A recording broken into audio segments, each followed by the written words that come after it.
Jessica Le Mazurier in the newsroom. The Cold War has been over for nearly a quarter century, so they say, after Russian television aired images of a handcuffed U.S. Embassy political officer, along with paraphernalia that included wigs, maps, compasses, wads of cash, and a letter enticing potential Moscow operatives. The U.S. ambassador has been summoned, the diplomat expelled. What was Ryan Fogel allegedly up to? That's an important question. Also, how's this going to play out at a time when the Kremlin's been increasingly wary of its domestic opposition, accusing human rights groups of being U.S. agents? So far, Moscow playing it relatively cool, and this for several reasons. A few years back, it was Washington expelling a ring of spies, including glamorous real estate agent Anna Chapman.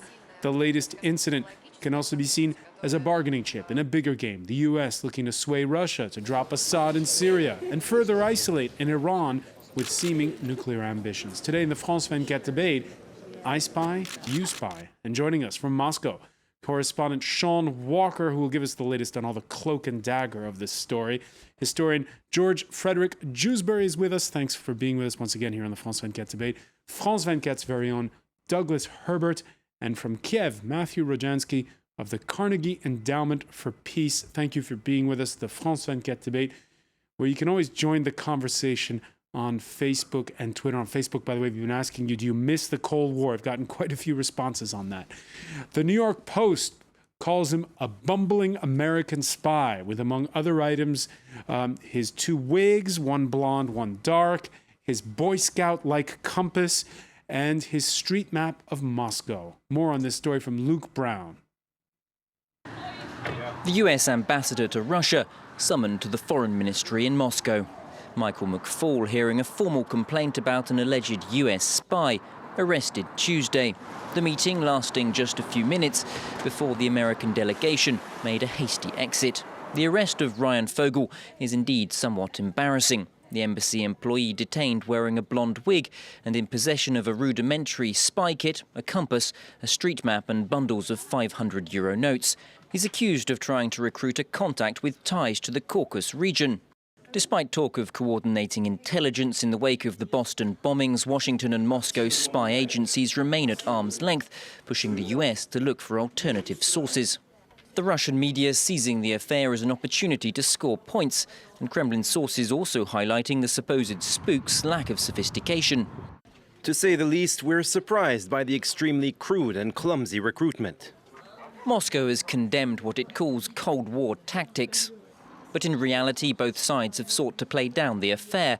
Russia's Foreign Minister Sergei Lavrov attended talks in Sweden alongside the US Secretary of State John Kerry on Wednesday. They say the subject wasn't raised. They say the subject wasn't raised. We'll ask our panel about that in a moment. Sean Walker, as we saw in that report, I suspect that the media in Moscow, the mainstream media, is how would you characterize it today? Triumphant?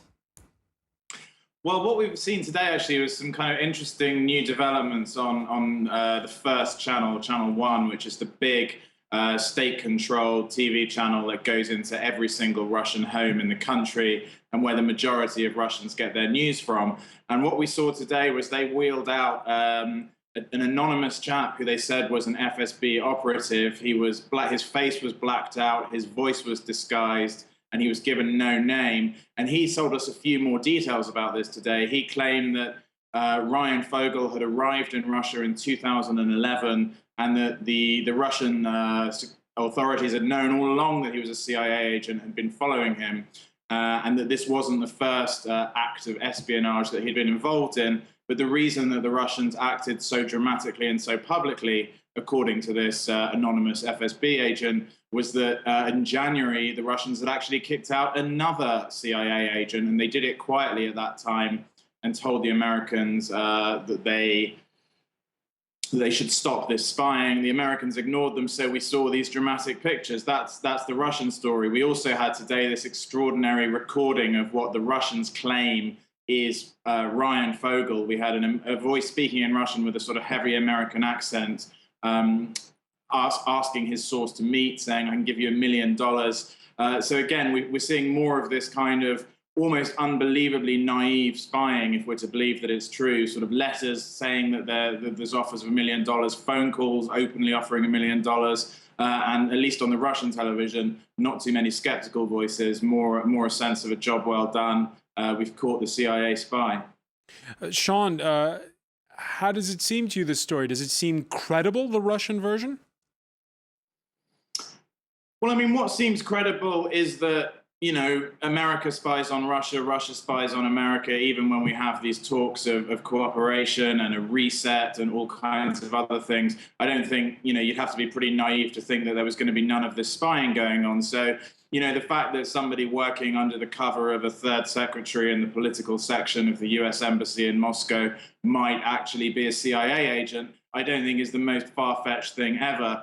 And if the Russians were able to catch him, then, you know, that's good for the Russian counterintelligence. Certainly what does seem a little bit far-fetched, I think, not just to me, is the way this has been presented, these wigs, these glasses. And, you know, okay, it's 2013, but still maybe if you're a CIA agent under diplomatic cover, you do need to wear some kind of disguise so people don't recognize you when you go for a meeting. But I think the thing that when I've been talking to kind of experts today, the thing that really has been setting alarm bells off is this extraordinary letter, which is sort of phrased kind of like a Nigerian email scam, kind of saying, you know, dear friend, we will pay you $1 million if you cooperate with us. And you know, I was talking to someone earlier today who said, you know, Moscow's still quite a difficult posting. Generally, you would send somebody who was quite promising to a place like Moscow if they were going to try and work, given the you know, Russia's reputation for counterintelligence. And, you know, if this guy really was carrying this letter around and really was making these statements on the phone, then he really must be the most useless spy in the world.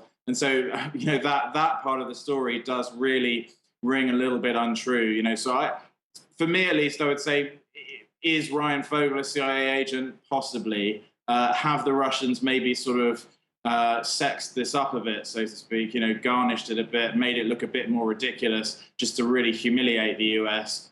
Also seems quite possible. Douglas Herbert, you worked for years in Moscow.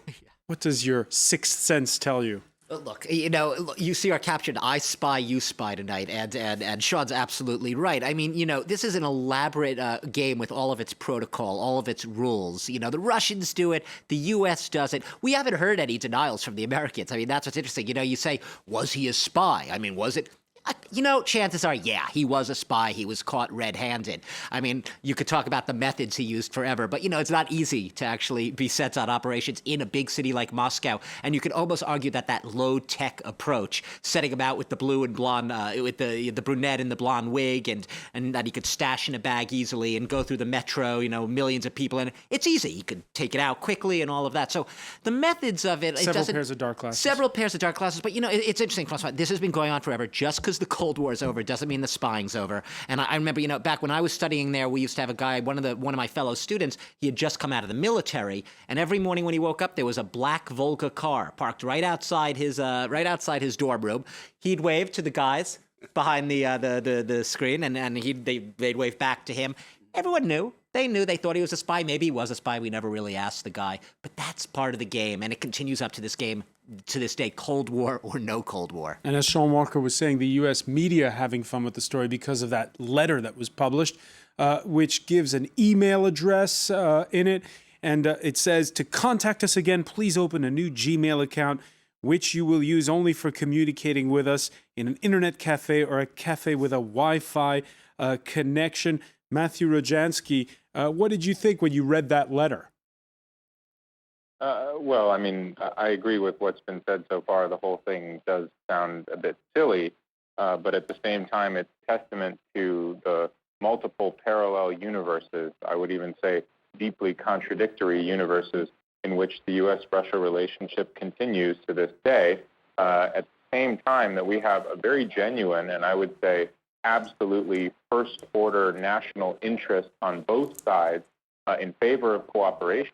It was illustrated as dramatically as it could ever have been by the Boston attacks and the connection that then came to light with Russia's own Islamist insurgency in its south. At the same time that we have that urgent national interest, we also have Syria. We have cooperation to supply and equip NATO troops in Afghanistan, and then to deal with whatever happens after 2014. I mean, these are truly these are not things that national leaders or that intelligence services joke around about. And yet, at the same time, I think we've all seen in different contexts that the game continues, as your other guest mentioned. And more than that there is a kind of implicit distrust in every single thing we do. It's not just Ronald Reagan's motto of trust but verify. It's the idea that you want to have absolute alternatives to cooperation. You want to, in a sense, control your own assets on the ground. And the fundamental problem here is the same as when we seek to deal with Mr. Putin while undermining his system and undermining his power. There's no trust in that context. That's a political leader who says, you're clearly not my friend, you're clearly not my ally, so if I have valuable information for you and you're trying to steal it anyway, why should I share it with you voluntarily? All right, so that might address a bit the issue of the timing of the way all of this was showcased at this point. If as Sean was saying at the outset, they were clearly monitoring this person for a while. Well, you have the situation. I'm sorry, go ahead. George Frederick Dewsbury, go ahead. I'm sorry to break in. You've had since last summer this increasing domestic program going on of fear of the West. The West is penetrating NGOs are referred to as foreign agents. And this is just another chip in that game. See, they're spying on us. And I think this has far more domestic implications than the international stuff. As the commentator from Kiev notes, there are many levels in this relationship between the two countries, and there's so much that's shared at the top levels. So yes, this is done for domestic consumption, I think, especially the video aspect of it. It was almost like a bad I Spy episode back in the old days. And if I could just stick with that with a parenthesis on this, there was this question asked by the website Daily Finance.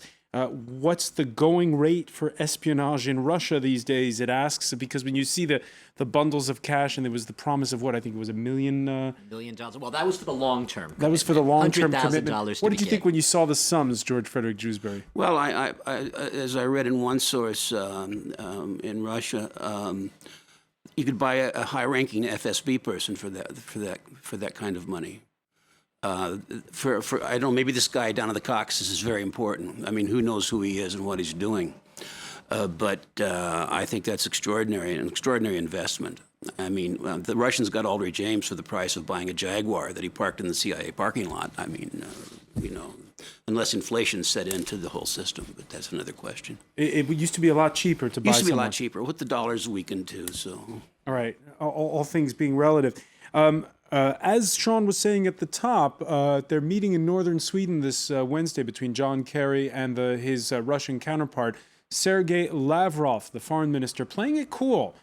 He said, I decided talking about it would be superfluous since it is already made public and everyone already understands everything. Well, I know that, Sean, you're in Moscow and you weren't a fly on the wall in northern Sweden this Wednesday, but obviously, this must be an extra bargaining chip for the Russians.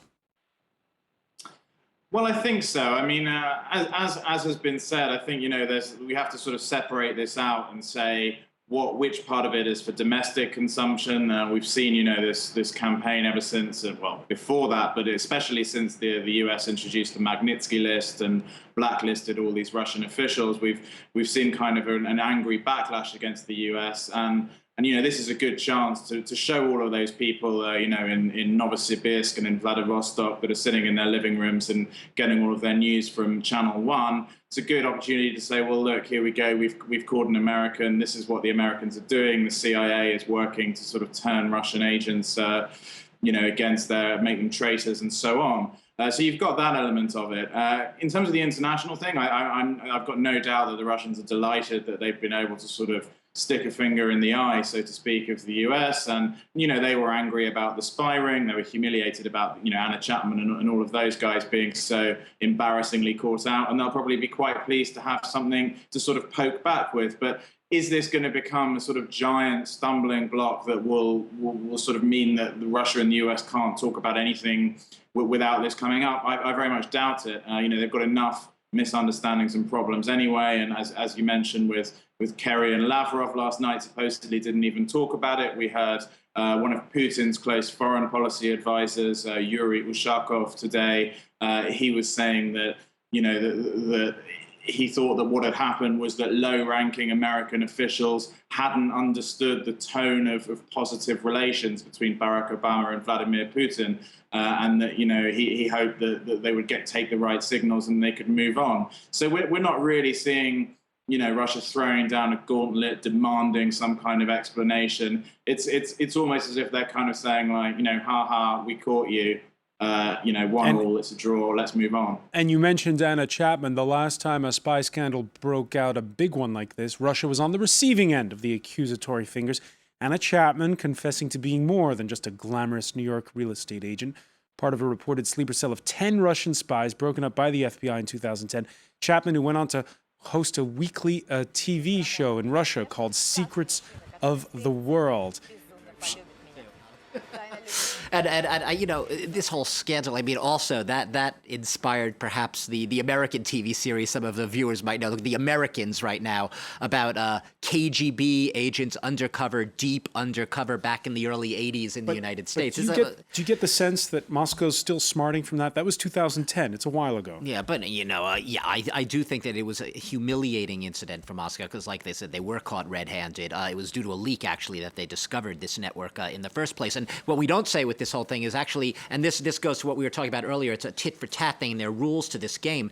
We're forgetting that, so the Russian network spies were expelled from the U.S., but there were also 4 other spies who were released on the Russian end who had been apparently allegedly spying on behalf of the United States. So it worked both ways, and it was really a spy swap in the Anna Chapman case. But I was just going to go back to something earlier with some of the motivations behind this and why did they go so big and splash it so big publicly on some of the Russian state TV. I think it's also you can't remove Putin's own personality, his political being, his persona.